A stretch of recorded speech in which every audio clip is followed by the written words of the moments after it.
Aslam dear viewers, welcome to knowledge corridor. आज के lecture जो ऑपरेटिंग सिस्टम में लॉजिकल एंड फिजिकल एड्रेस है उसके बारे में हम पढ़ेंगे। तो लॉजिकल एड्रेस क्या होता है, फिजिकल एड्रेस क्या होता है और दोनों में डिफरेंस क्या है। फिर लॉजिकल एड्रेस स्पेस और फिजिकल एड्रेस स्पेस के बारे में बहुत इजी तरीके से एग्जांपल और एनिमेशन के साथ हम पढ़ेंगे। तो सबसे पहले इसकी थ्योरी थोड़ी पढ़ लेते हैं। थ्योरी में क्या है कि लॉजिकल एड्रेस क्या होता है। The address assigned by the compiler to the data and instruction of the program is called logical address. ठीक है, लॉजिकल एड्रेस जो वो होता है जो हमारे पास प्रोग्राम के एड्रेसेस होते हैं जो रिलेटिव या एब्सोल्यूट भी हो सकते हैं और जो सेकेंडरी स्टोरेज पर स्टोर होते हैं। अब जब भी सीपीयू को प्रोग्राम एग्जीक्यूट करना होता है तो the CPU ask for instruction via logical address. ठीक है, लॉजिकल एड्रेस के जरिए किसी प्रोग्राम के इंस्ट्रक्शन को कॉल करता है। जैसे हम प्रोग्रामिंग में लिखते हैं, आपने देखा होगा इंटीजर एक्स। तो इंटीजर एक्स का क्या मतलब है कि एक्स के नाम से कोई मेमोरी रिजर्व कर लो जिसमें हम इंटीजर रखेंगे। अब x is the name of the memory slot, लेकिन this x is a symbolic name. अब उसको जब हम उसका जो ऑपरेटर यूज करेंगे, फॉर एग्जांपल उसको हम एड्रेस ऑफ ऑपरेटर यूज करके और अगर एक्स पास करेंगे तो 0x2df1 इस तरह का कोई लॉजिकल एड्रेस जनरेट हो जाएगा जो बेसिकली हमें ये शो करेगा कि ये इंस्ट्रक्शन हार्ड डिस्क में कौन से एड्रेस पे पड़ा हुआ है।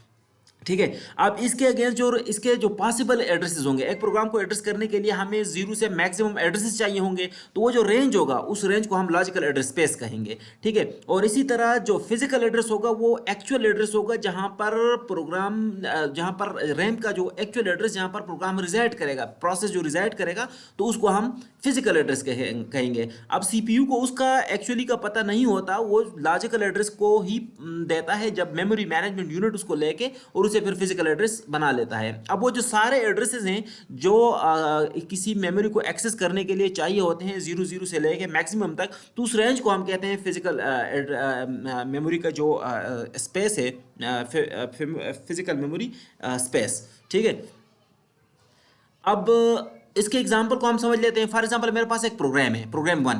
अब उस प्रोग्राम में आप देख सकते हैं कि कितने एड्रेसेबल यूनिट्स हैं, 9 एड्रेस हैं। फॉर एग्जाम्पल 9 बाइट्स का एक प्रोग्राम है।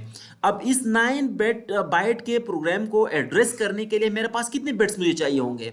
तो आप देखें यहाँ इस टेबल में कि हमारे पास जब एक बिट होता है तो वो दो चीज़ों को रिप्रेजेंट कर सकता है। 2 बिट्स होंगे तो 4 को, अगर 3 होंगे तो 8 को, अगर 4 होंगे तो 16 को। हमें तो 9 को एड्रेस करना है, तो मैक्सिमम हमें कौन से, हमने 4 बिट्स कम अज कम हमें चाहिए, क्योंकि 3 बिट्स जो है वो सिर्फ और सिर्फ मैक्सिमम 8 चीज़ों को एड्रेस कर सकता है, 9 को नहीं कर सकता। तो हमें 4 बिट्स चाहिए होंगे इस एड्रेस के लिए। अब इसको अब देखिए, इसको हम इस फार्मूले से भी कर सकते हैं। log हम लेंगे बेस 2 के साथ, तो साइज का, तो 4 बिट्स हमें चाहिए होंगे और उसको फिर सील फंक्शन ले लेंगे। ठीक है, तो 4 बिट्स का एड्रेस हमें चाहिए होगा इस प्रोग्राम को एड्रेस करने के लिए। जो हम आप देख सकते हैं कि इसका जो लॉजिकल एड्रेस स्पेस होगा वो क्या होगा, 0000 से लेके 1111 तक। ठीक है, जो 00 से लेके 1111 तक, यानी 0 से लेके 15 तक। लेकिन अगर आप देखेंगे तो प्रोग्राम का जो एक्चुअल एड्रेस होगा क्या होगा, वो फर्स्ट इंस्ट्रक्शन के ये हो सकते हैं 4 जीरोस, फिर ये आखिर में आप देखो 1000 तक।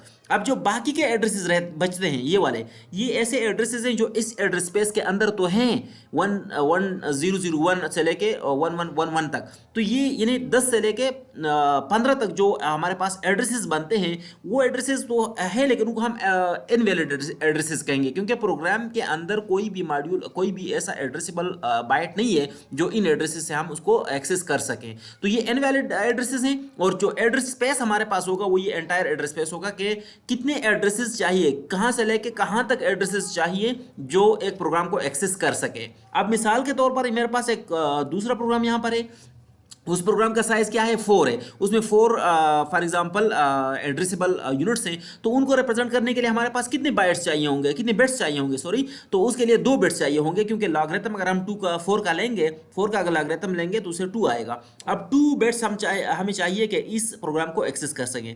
तो 0001 और 10, इसका जो हमारे पास जो लॉजिकल एड्रेस स्पेस बनेगा वो 00 से 11 तक होगा। और क्या होगा, 00011011। तो ये हमारे पास पॉसिबल एड्रेसेस है जो इन लोकेशन को हम इनसे एक्सेस कर सकते हैं। अब इसके अगर हम फिजिकल की बात करें तो फिजिकल में हमारे पास ये एंटायर रैम होगा।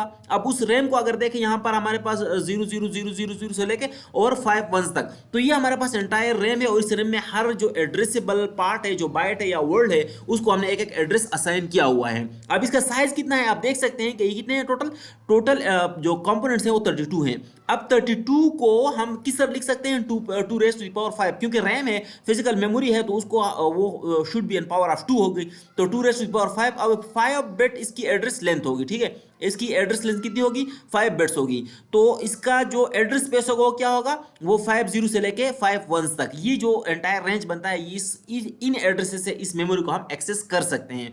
अब जब भी हमारे पास सीपीयू को इस प्रोग्राम का कोई एड्रेस चाहिए होगा, ठीक है, ये वाला फॉर एग्जांपल एड्रेस चाहिए होगा, तो वो इस एड्रेस को 0101 एड्रेस को इशू करेगा। अब इस एड्रेस को जब इशू करेगा तो ये यहां पर आप देख सकते हैं कि फिजिकल में ऐसा कोई एड्रेस नहीं है जो 0101 हो, ठीक है।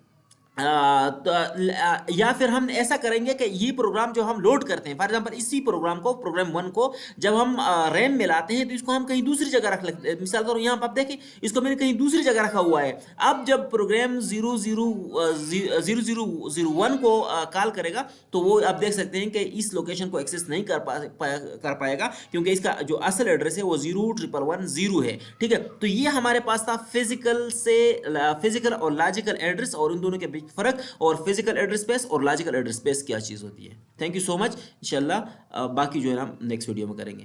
शुक्रिया।